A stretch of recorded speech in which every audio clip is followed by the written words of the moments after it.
good morning, everybody. Happy Wednesday to you. Time for our weekly chat. We call it Coffee with PC because I have my coffee with me this morning. Drinking some out of that Portrait Brewer in Atlanta. We've bought some all along from there. Actually, they have several different varieties, and so we'd buy a bag to try it. And when we finally settled on one that we really liked, Price and I decided we went big and we bought a 5-pound bag of the blend, the roast that we like the best. Whole beans, we could grind it up every morning. So that's what I have been enjoying for almost a month now. Of course, that means it's about time to find something new. I like the variety there. I'm not one of those that probably is going to drink the same blend forever and ever, amen. But definitely enjoying this one and saved a little bit of money. The bigger bag, certainly several dollars per pound cheaper when you buy the bigger bag. So enjoying that, enjoying this cup of coffee this morning. I hope your morning is off to a good start. I hope this week is off to a good start for you. The things around church are really ramping up. I'm sure you know the calendar tells us that in about 10 days, not this Sunday, but a week from Sunday is Easter Sunday, and there's always a lot of activity in church world around Easter Sunday. We're no different this year. We're going to be cranking it up. This Saturday is our first kind of Easter adjacent activity. It's our kids event. It's been a fun event for the last few years. Not one that seemed to get a lot of traction, but it's a little different. We did Easter egg hunts in the past, but a few years ago, since there were so many of those around, we decided to try something different, and Denise came up with the idea of an Easter egg dyeing event. And so she researched some creative ways to dye boiled Easter eggs. I mean, we're talking shaving cream tie-dye and glitter glue dots and tattoos and all sorts of different ways to do it. Some painting that you can design and then dip. Just really remarkable, the ideas she's come up with. So that's happening this Saturday. We've moved it to the afternoon. It's going to get started at 4:30. A little bit different. In the past, we've done it in the morning. We decided let's try it a little bit later in the day, and we've beefed up the event. In addition to the Easter egg dyeing places, and by the way, you need to bring your own Easter eggs. You need to bring your own boiled eggs to dye. Oh, and another helpful hint, Denise reminded me of this earlier, make sure they're room temperature. If you bring them super cold, as they get in the heat and they sweat, the stuff doesn't stick, it doesn't attach and dye so well. So take them out a little bit before you come so they're not right out of the fridge, and come here and then we'll dye them together. But in addition to that, we're gonna have the little farm here. We'll have a little petting zoo around that the kids can have fun with. We're gonna set up a bounce house and slide as well. One of those big inflatable deals over there. The kids can have fun on that. We're gonna bring out the cotton candy and snow cones. It is a little bit warmer as spring has come down here, and it's gonna get hotter, I know, but right now, good old snow cone might be a nice touch. We'll have some hot dogs and drinks as well. So we've kind of beefed up the event a little bit, and we hope to have a good attendance. One thing that I'm always reminded of when we have events like this is how important it is to have a church family that's willing to work together. And there is a lot of moving parts when you do something like that. It's just the nature of the beast. You've got a lot of stuff that has to be done in prep as well as the day of the event, and that has been not just for that event but for Easter in general ongoing. I'm sitting out here, I think I told you a few weeks ago, sitting out here on the play area where the event is going to be this Saturday, the Easter egg extravaganza, that pun we've used. Sitting out here where it's going to be, and sitting under these trees that are freshly trimmed, kind of lifted up the trees to make it more accessible back here. Mike and Tillman a few weeks ago really worked hard to do that and haul away all the debris from that, which is great, to open it up. And then there's been lots of things happening. In fact, this morning, there's people in there getting ready, with Denise working to set up tables. I think Jane and Faith are here, and they're working with different decorating, setting up the tables, checking all the supplies to make sure we have everything we need.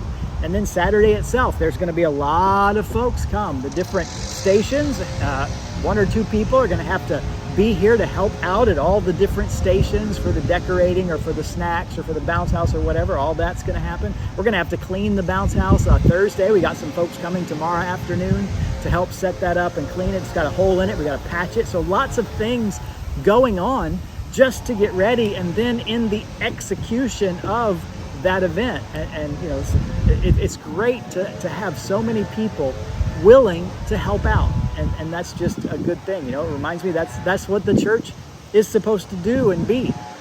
The church is not, as one person said years ago, church is not just a spectator sport.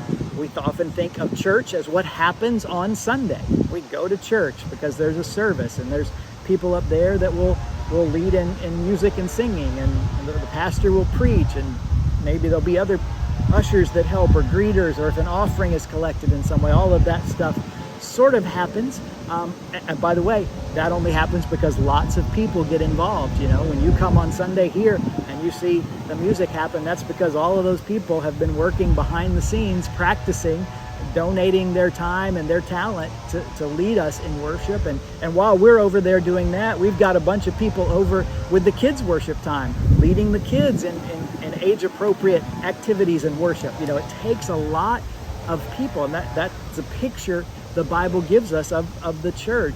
It's called a lot of things. Sometimes it's called the body of Christ, and all of us are like parts of the body. Christ is the head of the church, and we're the arms or the legs or the feet or the knees or whatever. We're all the parts that make things happen. And it tells us, additionally, not only are all of us needed in the body, but all of us are vitally important, and one of us is no better or worse than the other. We're all interdependent in God's design in the church, that we need each other. We need the encouragement that comes from each other. And so events like this remind us of all the people that pitch in, that want to be a part of it, that want to make sure an event like this happens. The second thing I was thinking, particularly around this kids event, is how exciting that is in particularly our church community. Because if you've been around church, and I don't think this is unique to us, although we might have some demographic reasons why it's a particular reality here, is most of the time when you go to churches, the age group is older.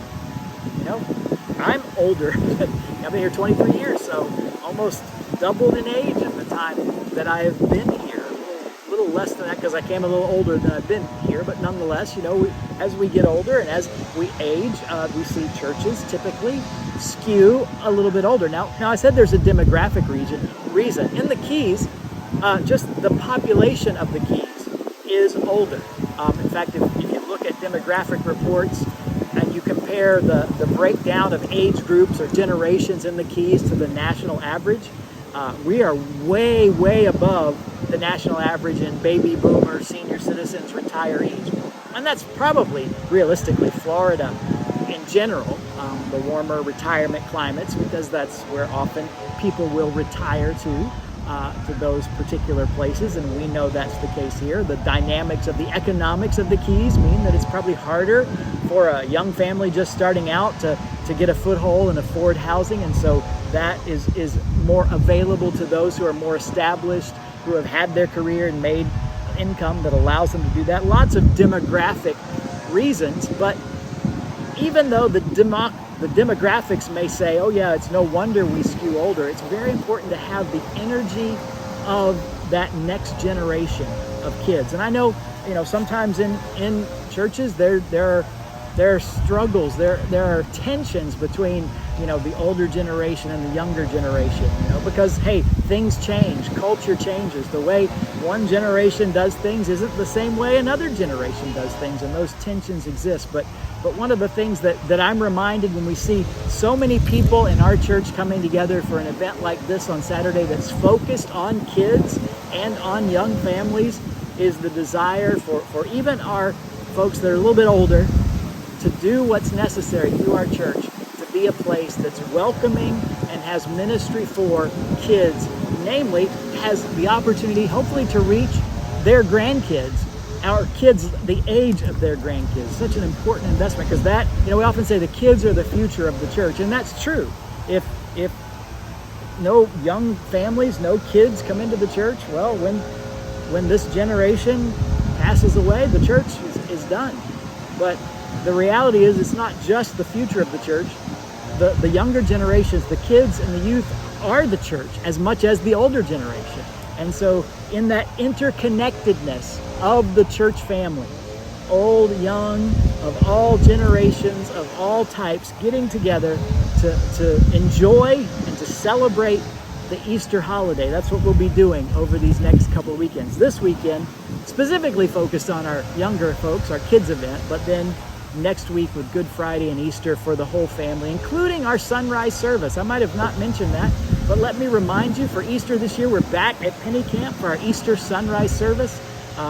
So love to have you join us. We haven't really been able to do it like we like to the last couple of years because of the realities of the pandemic and restrictions and whatnot. But this year, we're able to be out there. They do encourage us, however, to carpool. The parking on the far beach is limited. And so we're trying to ask, if you're going to come, don't come by yourself in a car. Try to get together with 3 or 4 people, maybe a couple of families if you can. Carpool together. You can even meet and park at the church and come from here if that's convenient. But carpool so we can worship. The Lord will have baptisms out there on Easter Sunday. That's just a week from this Sunday. Starts at 6:45. You want to be on time, A, to get the parking in, and B, because they do close the gate. They close and lock the gate at a certain point, so you don't want to get locked out of the Easter sunrise service. So make sure you make plans for that.